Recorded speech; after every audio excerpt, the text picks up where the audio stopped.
Hello vlog! Here I am again. So now, we will be exploring the rest of Sorsogon. Nung nakaraan, pumunta tayo ng Matnog para dayuhin ang Subic Beach. And ngayon, mas mag-focus tayo sa kung ano ba ang makikita natin sa province of Sorsogon. Ang first stop natin ay matatagpuan sa Irozin Town within the province of Sorsogon. Yung pupuntahan natin ay tinatawag na Bulusan Volcano National Park. So itong Bulusan Volcano National Park, sinarado siya during pandemic and ni-reconstruct and renovate siya para mas maging okay and mas maging maganda as part of the main attraction na meron within the Bulusan. So pagpasok nyo doon sa park, you need to register. So actually, dito sa area na to, meron dapat na sasakay sa inyo na e-jeep or electric car going sa loob ng Bulusan Park or Bulusan Lake. Pero that time, bumisit kami, sira yung mga e-car nila. Kaya yung car namin, inalaw nila na pumasok sa loob. Yung first step, kailangan nyo mag-register and then magpipay nga kayo ng entrance fee. And then, once they provided a receipt and kung sino yung magiging tourist guide nyo, sasabihin nila na umakyat na kayo papunta sa Bulusan Lake. Pagpasok nyo sa Bulusan Lake, meron sa inyong mag-welcome na tourist guide.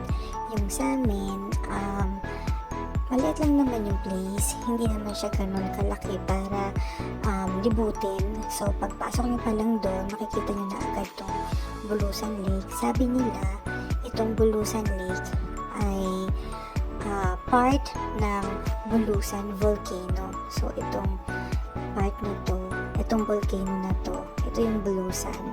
4 na taon yung nag-own ng Bulusan na to. So, dito sa part na to, kung nasaan tayo, nasa Irozin tayo.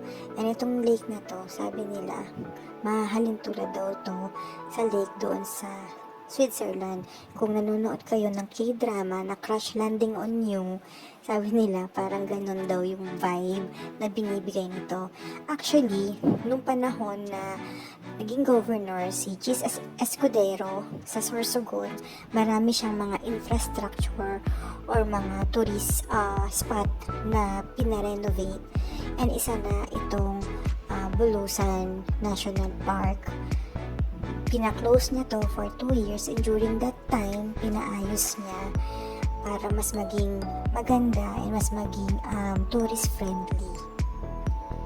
Maraming mga magagandang lugar sa Sorsogon Province and kapag nandun ka sa Sorsogon Province, may feel mo na napaka-nostalgic and even itong boulevard nila, sobrang haba nito. Sabi ng mga taga Sorsogon, ito raw ang pinakamagandang boulevard na meron sa Philippines. So, itong boulevard na to, madadaanan nyo siya kapag lumibot kayo sa Sorsogon City. So, itong boulevard na to, kapag tinuntun nyo to, makikita nyo yung Sorsogon Interchange, Terminal Exchange, and yung SM as well. Itong part na to, ito yung pier, and tuwing gabi, maraming mga nagsasightseeing dito, tumatambay, may mga restaurant din dito kung saan pwede kayong kumain, especially at night. Yung boulevard, tingnan nyo, ginawa siya as tourist friendly talaga. May mga upuan siya dyan. Bawal yung vendor. Talagang ini-encourage nila na para to sa mga tao, para magkaroon ng place for relaxation and para mas magkaroon ng magandang tourist place to stay even dun sa boulevard lang or sa Sorsogon City. As a tourist dito, pwede kayo mag-stop over para magpa-picture or mag-picture. At noon naman or afternoon, maraming mga nagjo-jogging dito. And maraming mga tumatambay dito kasi maayos yung panahon, kahit mainit, hindi siya ganun ka-humid.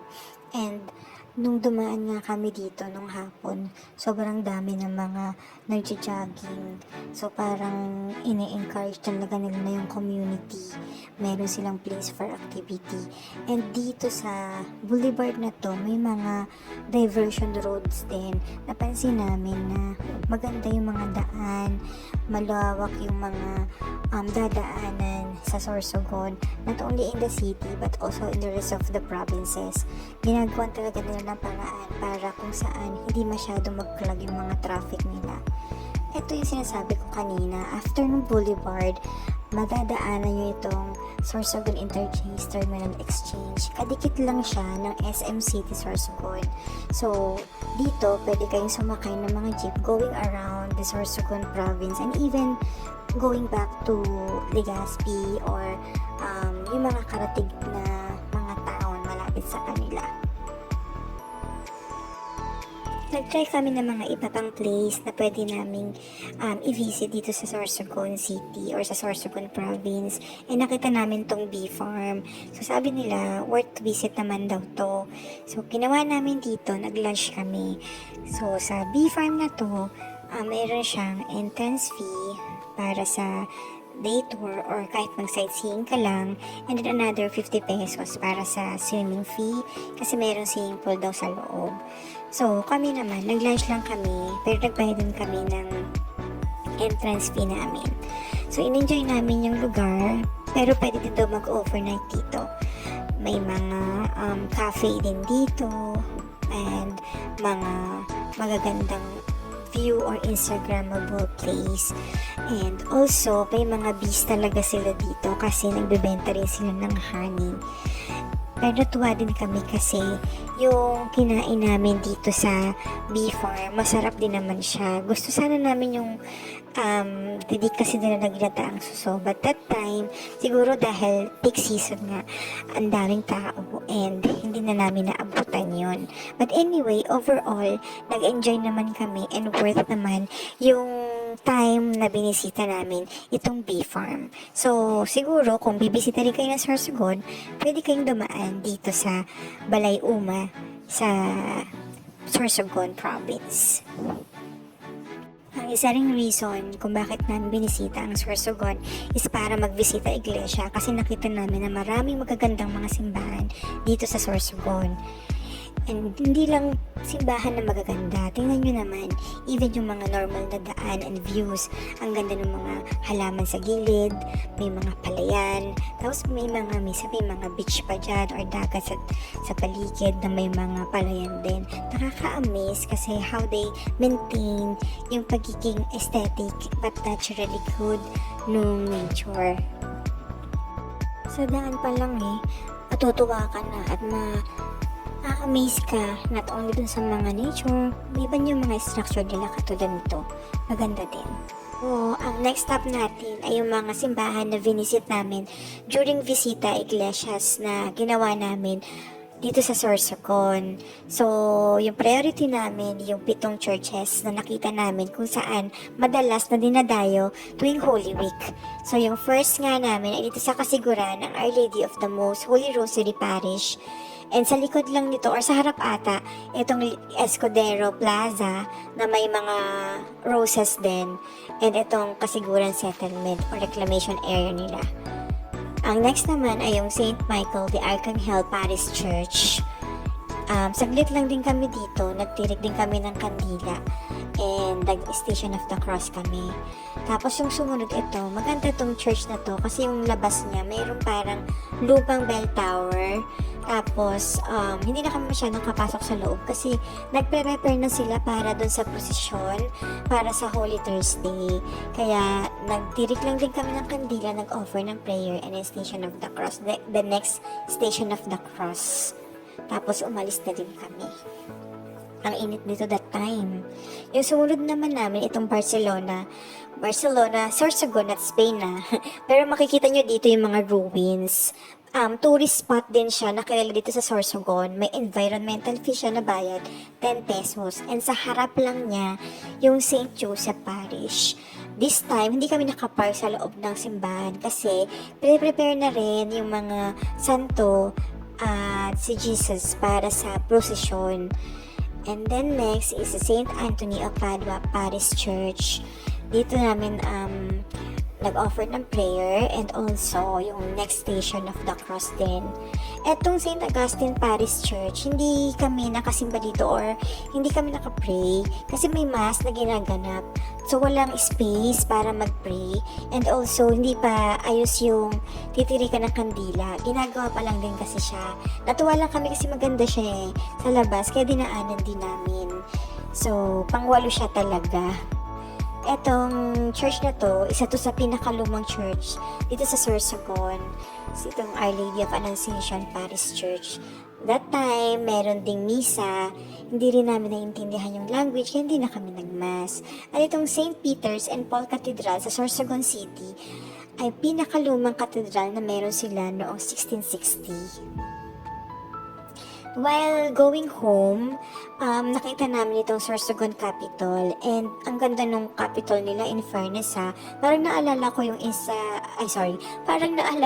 Intramuros doon sa facade or sa environment na meron siya sa plaza niya. Pero dadaanan lang naman namin siya pauwi doon sa aming pinag-stayan sa Sorsogon. Kinabukasan, roam pa kami sa Sorsogon province or city. At ito nga dinaanan namin ang kanilang sports arena. Kakagawa lang din nito and I think meron tong 12,000 capacity itong arena na to. Pinagawa siya and ngayon naging main attraction na din siya. Yung sumunod na puntahan namin is yung Nagsipit Falls. Etong falls na to, nirecommend lang siya nung pinag-istayan namin. And tingnan nyo, sa daan pa lang, tuwang-tuwa na ako dyan. Kasi parang ang Instagrammable, tapos parang ang sarap-sarap ng vibe. Kasi tingnan nyo, may pine trees pa. Tapos ang ganda ng paligid, nakakakalma, ang green. Tapos, parang nung nagdadrive nga yung asawa ko, sabi niya, ang ganda-ganda daw dyan. Parang hindi siya ma-justify ng video, diba? Siguro kung makikita nyo lang din in person, parang wow, ang galing talaga. Paano nagawa to? Parang, Sorsogon pa ba tayo? Or nasa ibang bansa na? Parang ganun yung feeling. Pero, siyempre, may tricycle nga sa harap so Philippines pa rin to. So, anyway, ito yung daan, papunta dun sa Nagsipit Falls. Kasiguran pa rin siya. Tapos, nearby Bulusan Volcano. So, isa yung kasiguran sa town na sumasakop din sa Bulusan. So, di ba ang ganda, no? Sa mga daan ng Sorsogon, ito talaga yung bet na bet ko, yung mga ganyan na daan Tingnan nyo naman. Parang daan pa lang, panalo na parang tourist spot na. Tapos inayos pa nila yung kalsada kahit dun sa mga kasulok-sulukan ng mga destination. Tapos ang maganda pa dito sa falls na to, nadadayo siya. I mean, napupuntahan siya ng sasakyan. Pero before, I think, mga around 2018, hindi pa ata ayos tong road na to. So, yung papunta dun sa falls, parang trekking pa siya. Pero parang later on, ginawa din siya dahil na ini-encourage or dinedevelop nila ang Sorsogon para magkaroon ng or maengganyo yung mga turista na bumisita. So, ito na nga yung Nagsipit Falls. So, ito yung parang drop point ng mga sasakyan. And then, maglalakad ka. Mga 100 steps ata yan. Pero binilang ko siya 100 steps. Tapos, sa taas, handun yung falls na mataas or malakas yung agos din Cold siya. And, maliit lang yung area niya sa pinakataas. So, wala masyadong naliligo. Pero kami nung asawa ko, naligo kami dyan. Kasi parang ang init-init nung araw. Tapos parang ang sarap-sarap magtampisaw. So, buti na lang, meron din kaming binaon na pampalit. And parang naka-mindset kami na, sige, maligo tayo dito sa falls. O diba, ang ganda-ganda nung lugar. Kaya yun, parang ngayon na wala na kami sa Sorsogon, nakaka-nostalgic or nakaka-sepangs ba? Kasi parang nakakamiss yung ganitong view, ang ganda ng daan, ang ganda ng view. Hi Sorsogon, maraming salamat sa opportunity and sa experience na binigay mo sa amin. Hindi lang nabusog yung mata namin, nabusog yung spiritual namin na pagkatao at ang pagmamahal namin sa isa't isa ay mas lumalim din sa tulong mo. Sobrang ganda mo, Sorsogon, at sana dayuhin ka pa ng ibang mga turista at sana makilala ka pa sa buong Pilipinas and maybe all around the world. Sa ngayon, goodbye, Sorsogon, and magkita tayong muli. Bye-bye!